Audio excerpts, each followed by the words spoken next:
Gentlemen, welcome back to the shop. Tonight's little project will be a PVC project. What we are doing is we're building an idea that I got from Keith Robinson at Fishin and stuff.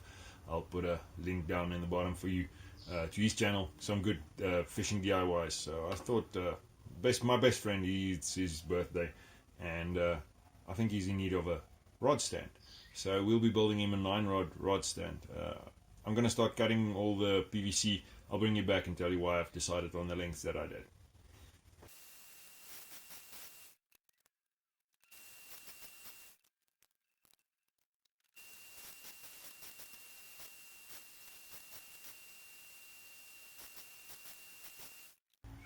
Okay, so I've got most of the pipes cut. These ones are 150 millimeters, which is fairly close to, well, let's call it 5 3/4. 150 millimeters. How I got to that is, if you've got them together, and this is the spacing that the rod rack will have, then you are sitting with approximately 200 millimeters in between, well, center line to center line. Now the worst case scenario would be if you've got a spinning rod in the one holder and your bait caster in the other, and to get the handles not to clash, that's the bare minimum that I could get away with. This is going to be solely for bass rods. So if you are looking for something, if you've got your deep sea rods or whatever the case may be, just check that distance in between there. What I'm going to do is I'm going to start putting all of these together and see what we can get to.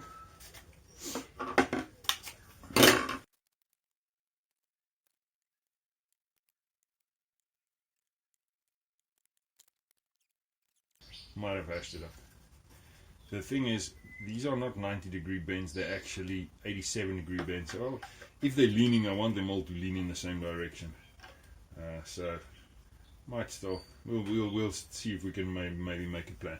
So what I'm going to do is I'm going to start putting these together like that. What I'm going to do is also I'm going to use a table to put the edges in and get them lined up. So that's going to be the best way of getting the closest. Or do you think I have to put in just maybe some temporary works, something like that, making sure that this is going to work. What I'm going to do is I'm going to use these, some of them, as temporary. I'm not going to glue them in, just use them in order to line up so that you don't sit with that sort of scenario.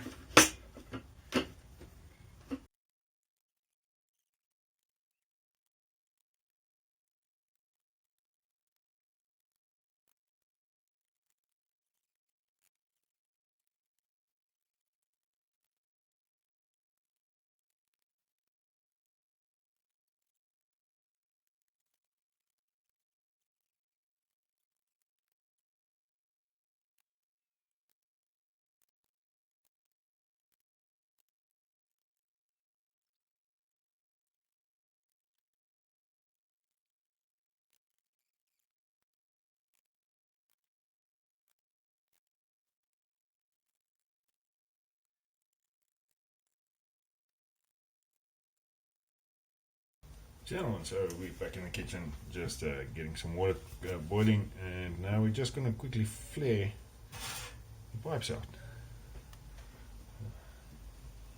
I might do sort of a couple at a time as they heat up.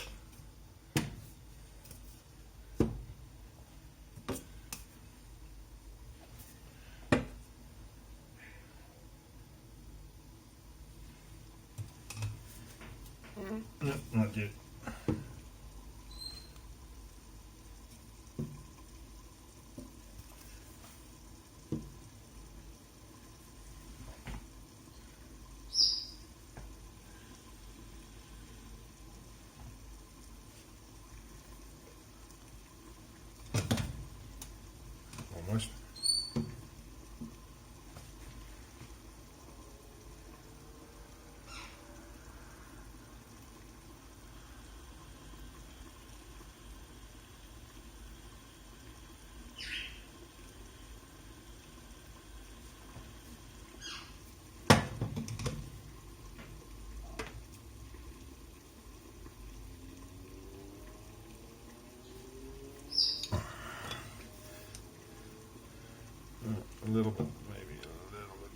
try this one.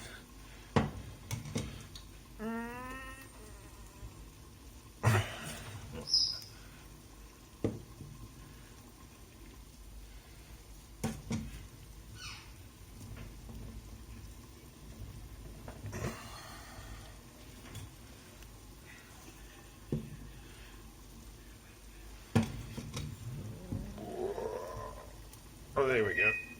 I think that'll do.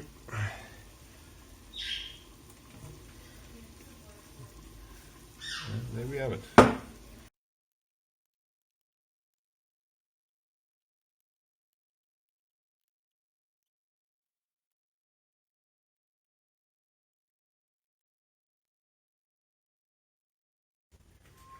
Okay, Jen, so the last point before we spray paint and all of that is these little caps that I'm going to put on the feet. You'll see that's a bit of a difference from the original design.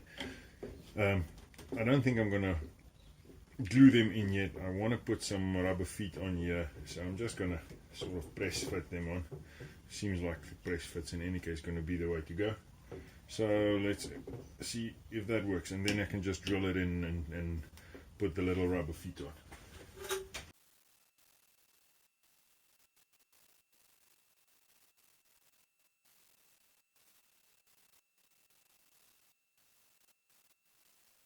Gentlemen, and there we have it, all done, all painted up. What I did was I drilled holes in the bottom of the end caps on the feet, so that if you washing rods or whatever and gets water into it, it can just run out the bottom. I think I'm gonna wrap up this video. Alan's happy birthday. This is your gift. I think you'll see the video before I get it to you, but happy birthday in any case, and may there be many more. And as always, guys, stay safe.